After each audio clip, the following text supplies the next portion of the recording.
Price Lord. கர்த்தருக்கு ஸ்தோத்திரம். இன்று கர்த்தர் நம்மோடு பேச விரும்புகிற வார்த்தை, கர்த்தருக்கு பயப்படுகிற மனுஷன் இவ்விதமாய் ஆசீர்வதிக்கப்படுவான். கர்த்தருக்கு பயந்தாலே ஆசீர்வாதம் தானா வருங்க. ஆனா வேதத்துல ஒரு குறிப்பிட்ட வசனம் சங்கீதம் 128 பாத்தீங்கன்னா, கர்த்தருக்கு பயந்த மனுஷன் பாக்கியவான்னு சொல்லிட்டு ஒரு லிஸ்டே கொடுக்குறாருங்க. உன் கைகளின் பிரயாசத்தை நீ சாப்பிட எனக்கு பாக்கியம் நன்மை உண்டாயிருக்கும். கர்த்தருக்கு பயந்து நடந்தீங்கன்னா உங்க கையின் பிரயாசத்தை நீங்க சாப்பிடும்படி விரயமாய் செலவாகாதபடிக்கு, வட்டிக்கோ வீண் விரை செலவுகளுக்கோ ஆஸ்பத்திரிக்கோ மருந்து மாத்திரைக்கோ போகாதபடிக்கு நம்ம கையின் பிரயாசத்தை நம்மளே சாப்பிடும்படி கர்த்தர் ஆசீர்வதிப்பாரா. நமக்கு பாக்கியம் நன்மை உண்டா இருக்குமா. அது மட்டும் இல்லாம உன் மனைவி உன் வீட்டு வரையும் கழித்து திராட்சை கொடியை போல் இருப்பாள்.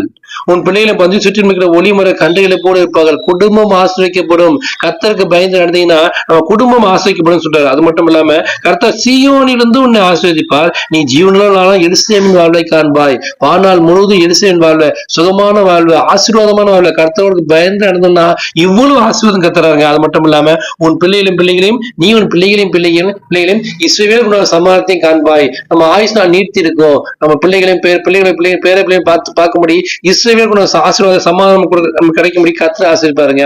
ஆசீர்வாதத்தை கொடுத்து, சுகத்தை கொடுத்து, குடும்பத்தை ஆசீர்வாதத்தை, சமாதானத்தை கொடுத்து, பெருக்கத்தை கொடுத்து, எல்லா ஆசீர்வாதத்தையும் கர்த்தர் உங்களுக்கு தரப்புறாரு. செய்ய வேண்டிய ஒரே விஷயம் கர்த்தருக்கு பயந்துடுங்க. அவர் வார்த்தைக்கு பயந்து, சமூகத்துக்கு பயந்து, வசனத்துக்கு பயந்து, அவருடைய காரியம் எல்லாத்துக்கும் பயந்து நீங்க நடந்தீங்கன்னா இந்த ஆசீர்வாதம் எல்லாம் உங்க சிரசின் மேல் எழுதப்படும். உலகப்புறமான ஆசீர்வாதங்களும் ஆவிக்குரிய ஆசீர்வாதங்களும் சேர்ந்து கர்த்தர் இரட்டிப்பான ஆசீர்வாதத்தை கர்த்தர் உங்களுக்கு தருவாரு. சங்கீதம் 128 எழுதப்பட்ட எல்லா ஆசீர்வாதமும் உங்களுக்கு சேரும்படி நடந்துக்கணும்னா நீங்க கர்த்தருக்கு பயந்து நடங்க. கர்த்தர் உங்களை ஆசீர்வதிப்பார். ஆமென். God bless you.